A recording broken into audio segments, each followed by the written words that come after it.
Merci, bonjour à tous. Donc aujourd'hui, j'ai pour mission de vous présenter la parution d'un PNDS qui a un titre qui n'est certainement pas connu de vous tous, sur l'accompagnement des aidants familiaux dans le champ des maladies rares et du neurodéveloppement. C'est effectivement une thématique assez particulière. Le début de ce travail a commencé en 2023 et devrait s'achever en 2026. On a espoir. Donc du coup, pourquoi on a choisi de mettre en place un PNDS dans le réseau Genopsy avec ce type de contenu, qui est quand même un contenu assez innovant, parce que l'idée, c'était de sensibiliser les professionnels de soins à l'approche des aidants familiaux dans le champ des maladies rares et des TND, d'intégrer l'accompagnement des aidants familiaux dans les parcours de soins, de fournir un document exhaustif d'informations pertinentes et répertoriées destinées aux aidants dans les maladies rares et les troubles du neurodéveloppement. Et puis surtout, c'est de respecter les recommandations de bonnes pratiques professionnelles préconisées par l'HAS. Il y a aussi une chose importante, c'est que dans ces préconisations de l'HAS, c'est aussi la prévention de l'épuisement des aidants familiaux, qui est un sujet qui est largement repris actuellement. On a aussi réalisé ce document en ce qui concerne particulièrement les aidants familiaux, c'était de faciliter et d'accompagner ce parcours des aidants familiaux, parce qu'on parle maintenant de parcours des aidants familiaux, en plus du parcours de soins de la personne concernée. Et du coup, c'était important d'avoir quand même un référencement autour de ça. Prendre en compte les difficultés de l'environnement familial liées à l'accompagnement d'un proche porteur d'une maladie rare avec trouble du neurodéveloppement. C'était aussi de reconnaître l'expertise parentale et familiale dans le champ du soin.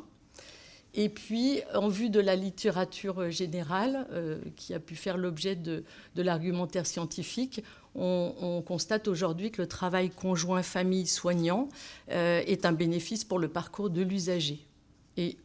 Et aussi indirectement des aidants, évidemment.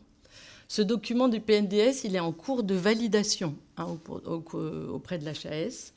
Donc on attend, voilà. Pour vous situer un petit peu sur ce document qu'on a essayé de faire le plus attractif possible, parce qu'on a pu constater qu'il y a beaucoup de PNDS, alors sans critiquer ceux qui sont déjà sortis jusqu'à maintenant, qui pouvaient sembler un peu rébarbatifs pour beaucoup de professionnels, parce que du coup, on a essayé de faire quelque chose d'assez attractif, qui s'articule beaucoup autour de ce parcours des aidants, avec des étapes clés.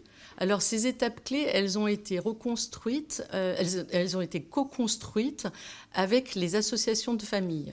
C'est-à-dire qu'au début, on a demandé aux associations de famille de pouvoir travailler ensemble et les représentants. Alors, il n'y avait pas toutes les associations, évidemment, il y avait des représentants de ces associations qui ont travaillé tous ensemble, autour des étapes clés, des besoins, des attentes des familles. Donc, on a essayé de regrouper autour de tout ça.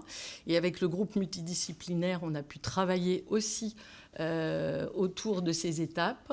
Donc le but de ce document, c'est d'avoir un peu, que le professionnel qui va prendre en main ce document puisse regarder cette frise, enfin ce parcours, et en fonction du moment où se trouvera la famille qui va venir le rencontrer à ce moment précis, il va pouvoir se référencer sur des liens, des documents qui seront en lien avec les différentes étapes décrites ici. Je ne sais pas si j'ai été claire.